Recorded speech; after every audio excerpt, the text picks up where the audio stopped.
What is up, everyone? Welcome back to the channel. So today I'm in my Civic and I'm gonna go run it over to the shop and get whatever's wrong with it fixed. Like I said in a previous video, I'm pretty sure it's a ball joint. So I'm gonna run over there, drop it off, come on home, and then we're gonna have a little talk about what's up for the Beamer for this year. What am I gonna do with it now? What is the next mod?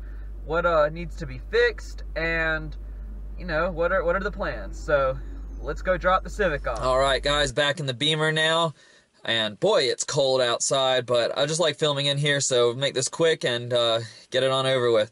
So first things first, like I said in a previous video, my oil pan gasket needs to be replaced, so that is going to be getting done on the 9th, and they will be giving me a loaner car, so hopefully they give me something pretty decent, and I'll make a video about that. Then after that, so my next thing is my shocks have gotten pretty bad, especially in the rear. It's bouncing a lot. I just rode in a car today, though, that had a way worse shock, so it made me kind of appreciate what I've got. But at the same time, this has got to be fixed. So, you know, if I'm going to spend a bunch of money on suspension, I'm definitely not going to just keep the same old SE suspension that I already have.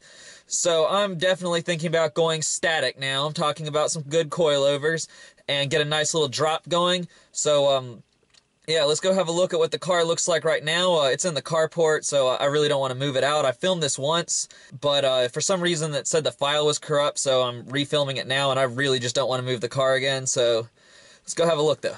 Oh yeah, my mom's car is in the body shop right now. She messed up the front end, so she's got this Sonata here as a loaner rental from the insurance company.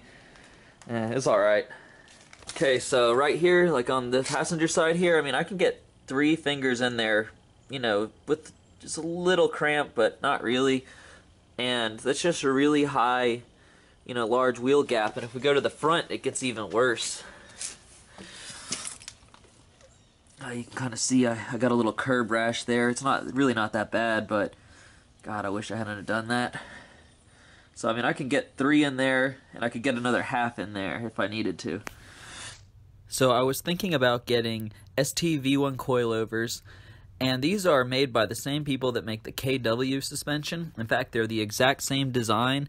They're just made out of galvanized material as opposed to Inox stainless steel. So Inox is 100% rust-free, and this would be something to consider if you lived in a more northern climate where there's lots of salt on the road and tons of snowy weather in the wintertime.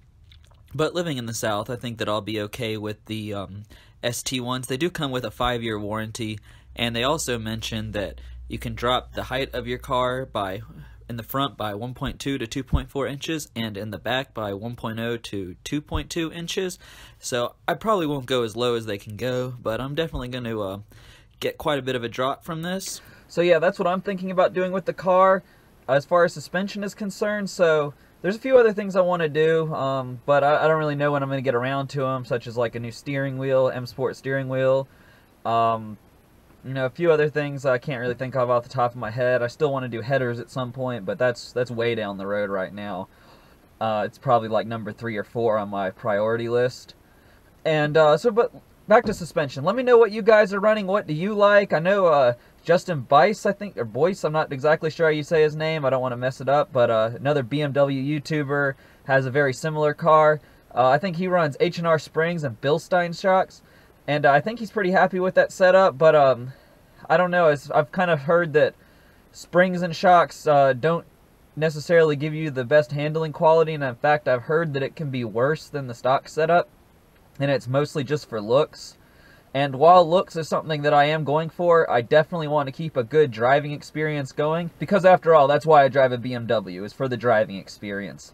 So yeah, tell me what setup you're running, tell me what you think about my plans. I also want to go as far as M3 control arms and E93 M3 front sway bar along with this.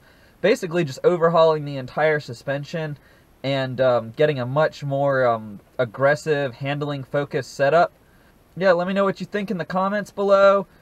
Be sure to give this video a big thumbs up and subscribe to the channel if you're new, and we'll be getting those shocks and putting them on very soon.